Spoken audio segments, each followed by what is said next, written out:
Konnichiwa minnasan, Lolita desu. How you guys doing? So today is going to be a Lolita 52 video. So if you don't know what Lolita 52 is, it comes from a blog from Tumblr called F Yeah Lolita. It's a really famous Lolita blog dedicated to Lolita fashion, from tutorials, DIYs, how-tos, literally fashion history of Lolita, where to get Lolita, pretty much any and everything that you can think of, you'll find on this blog. So from F Yeah Lolita, I'll be doing Lolita 52, 5 items every Lolita should have regardless of style.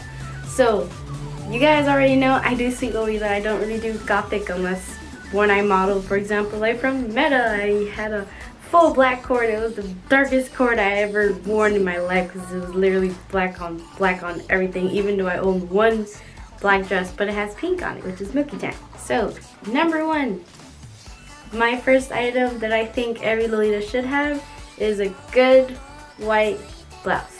The reason why I say that is because while it's given we're gonna get JSKs and OPs, I feel like if you have the staple blouse in your wardrobe, regardless if it's a JSK or a short sleeve one piece, which sometimes you can add more to that one piece by wearing a blouse under, it just gives you more options and makes your wardrobe more versatile. I feel like I tend to lean more towards OPs because it's just easier to style and easier to coordinate, but that kind of makes it really boring. So I've been trying to get more blouses for more JSKs. So for example, I have 2 JSKs, Milky Tan the Fawn and Luminix Sanctuary, and then the rest are my OPs. I honestly want to try to get more JSKs because I want to be able to style the dress more than one different way, and with an OP I can only do so much. I have nothing against OPs or I'm biased towards JSKs. I just want to have a very versatile wardrobe. I want to be able to do more than 12 outfits or more than 20 outfits with the same dress. If you possibly could think of that many. I don't really think that's very realistic. Number 2.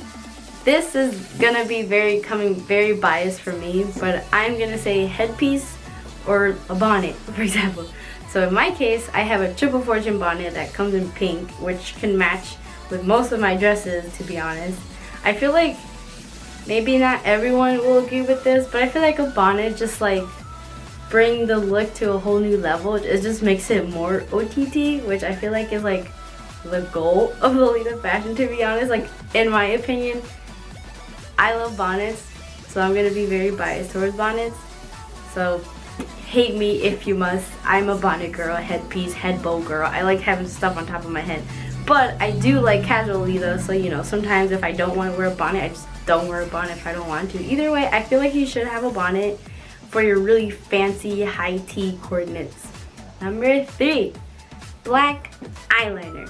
I feel like people who don't wear makeup, this will not apply to you, but I feel like even if you don't wear makeup every day, I feel like just a simple black eyeliner kind of like helps kind of finish the look on your face, because you can have a really beautiful coordinate and obviously no makeup on, but I feel like just simple black eyeliner kind of just helps to bring the look together. I don't know, this is coming from someone that wears makeup every day, so maybe this is kind of biased, but I feel like eyeliner and makeup, just a little bit of makeup in general, kind of helps with the whole look. But obviously if you don't wear makeup, then don't. But I just feel like even just like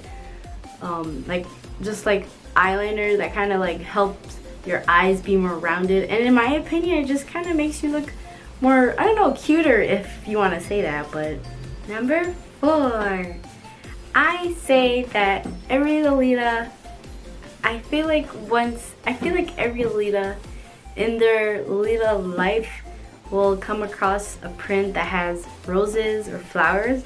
So I feel like you should have like a rose or flowery ring.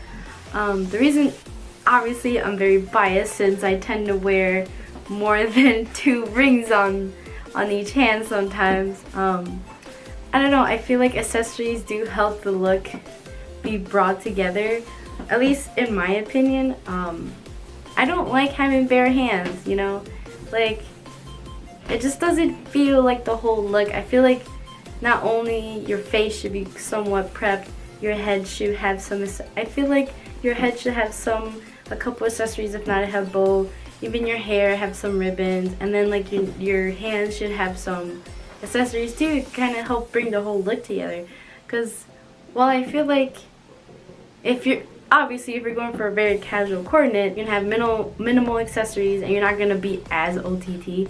But in general, Lolita fashion tends to be very loud. I just think a rose ring will come in handy if you do start to get into Lolita fashion, or in general. I feel like many prints come with like hearts or flowers or makeup motifs or like star motifs. I feel like roses or flowers and heart rings also, and even bow rings, will help with like bringing out the little motifs from your border print or whatever print dress that you have. Also, I feel like for solid prints, they kind of bring the look together too. Like for example, the dress I'm wearing is pure doll, and it has like a bow, and I have a bow ring on, so it's like, why not? Number 5. So my number 5 is, again, this might, honestly, I think this whole list might be very biased because I am deco at heart. Since my first alternative J fashion was kawaii decora, I feel like this is very biased. But I feel like Lolita should have like a deco-wise jewelry box. Either a decorized jewelry box or like a nice jewelry drawer thing or something. So for example, this is one of my jewelry boxes, so this is where I keep some of my accessories, and this is the other one that I have, so it's like a little drawer case, so it has like rings inside mostly. And I feel like, again, this is very biased in my opinion, but I feel like Lolitas should have some sort of organization with their accessories, dresses, etc. Just because, you know, it can be overwhelming. Sometimes if you just have like your accessories in a pile, then it just makes it harder on you when you have to go to that tea party, and if you're running late, it just makes it easier for you to get all your accessories in one place if you already know where they are and they're already organized for you. And now a bonus one, so number 6. So again, this will be very biased, and this probably won't apply to everyone, but I feel like something Lolita should have in their wardrobe is a curly wig. It doesn't have to be brown, it could be black, it could be rainbow if that's what you're into, etc. But I feel like wigs, sometimes they just make a coordinate look different than your natural hair. Now, this isn't me saying that I'm against using natural hair in Lolita, because I do use my natural hair in Lolita. Like, I do it sometimes. I just sometimes feel like just throwing on a wig versus styling my hair for Lolita. And, you know, sometimes I feel like my hair wouldn't be, I don't want to say good enough, but just wouldn't go well with the style. But recently, I dyed my hair black, so I don't feel that way, because when I had my rainbow hair, my coordinate and hair options were kind of limited, because having rainbow hair and then having just one solid color, almost like as in pink, kind of clashed, and I just didn't like how it looked sometimes. So usually I would just have my hair out for like kawaii decora, but now I do use my natural hair for Lolita as well, because it's more of a neutral, black is a neutral color. And it honestly, it brings out pinks more in my face and stuff, so I do like my hair, even though I do miss my rainbow hair. And those were my top 5 or 6 Lolita pieces that I think you should have.